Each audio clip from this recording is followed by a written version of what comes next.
دین اپنے غلبے کا تصور رکھتا ہے، اس کے بنیادی تعلیمات کا حصہ ہے کہ اس دین کو، دین اسلام کو غالب آنا ہے، یہ دین غالب ہونے کے لیے آیا۔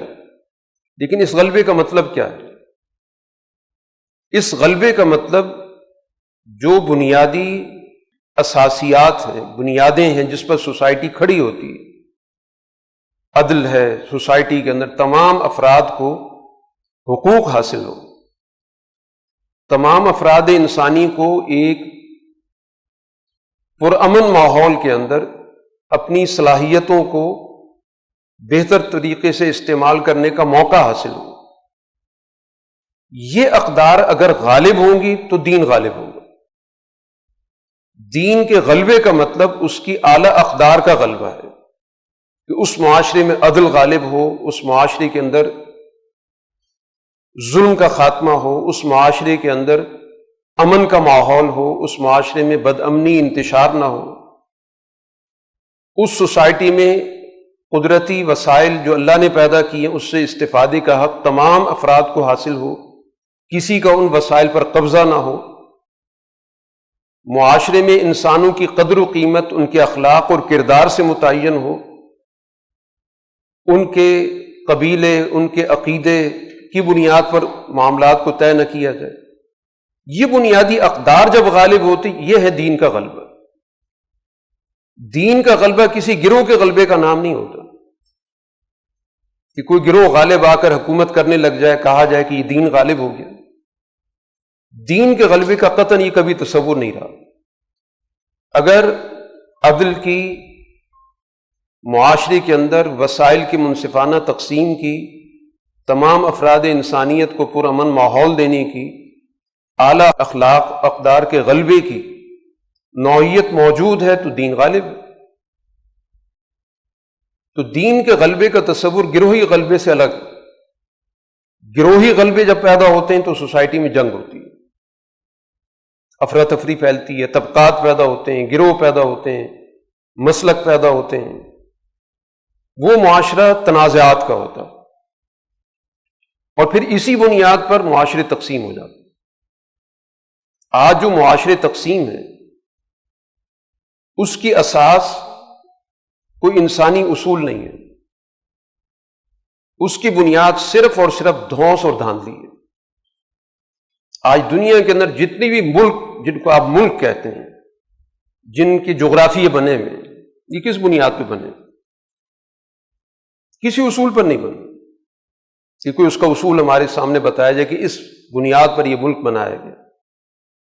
سب طاقتور لوگوں کی، طاقتور گروہوں کی ایک چال ہے جس کے نتیجے میں انہوں نے دنیا کے اندر بہت سارے ملک کھڑے کر دیے۔ مشرق وسطیٰ جہاں کی زبان ایک ہے، عربی زبان بولی جاتی ہے، ثقافت ایک ہے، اس خطے کا جو غالب مذہب ہے وہ ایک ہے، لیکن اس مشرق وسطیٰ کے 20 ملک ہیں۔ کس بنیاد پر بنے؟ کہ طاقتور گروہ جو دنیا کے اندر موجود تھے، اس نے انسانی معاشروں کو لکیریں لگا کے تقسیم کر دی۔ کسی بھی ایسی بنیاد پر نہیں کہ جو سمجھ میں آنے والی ہو، صرف اور صرف سوسائٹی کو تقسیم کر کے آپس میں تنازع پیدا کرنے کے لیے، لڑائی پیدا کرنے کے لیے۔ ایک ہی زبان بولنے والے 4 ملکوں میں تقسیم کر دی۔ دنیا کے اندر کرد 4-5 ملکوں میں تقسیم کر دی۔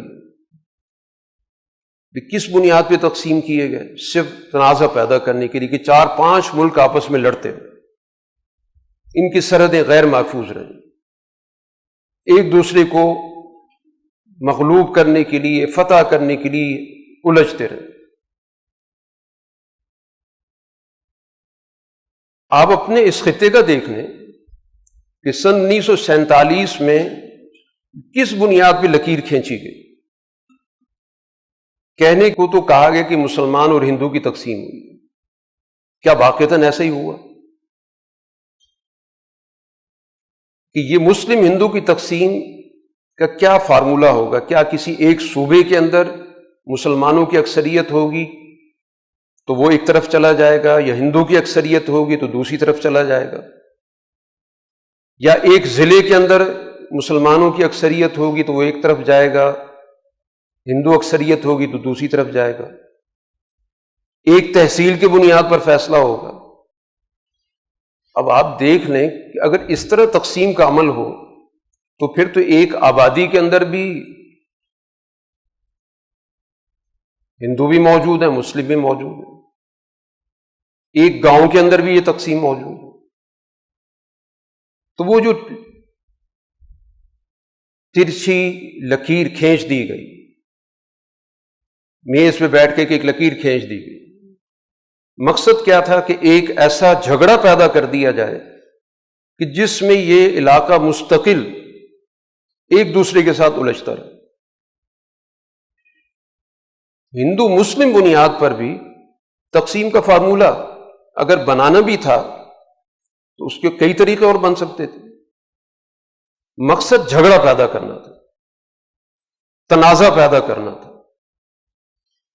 تو نتیجہ یہ نکلا کہ وہ لوگ جو دین اسلام پر ایمان رکھنے والے وہ بھی اس گروہیت کا شکار ہوئے، انہوں نے بھی اپنے آپ کو ایک گروہ کے طور پر دنیا میں متعارف کرایا کہ ہم ایک گروہ ہیں، ایک فرقہ ہے، لہذا ہمیں ایک فرقے کے طور پر تحفظ دیا جائے، ایک گروہ کے طور پہ ہمارے ساتھ معاملہ کیا جائے۔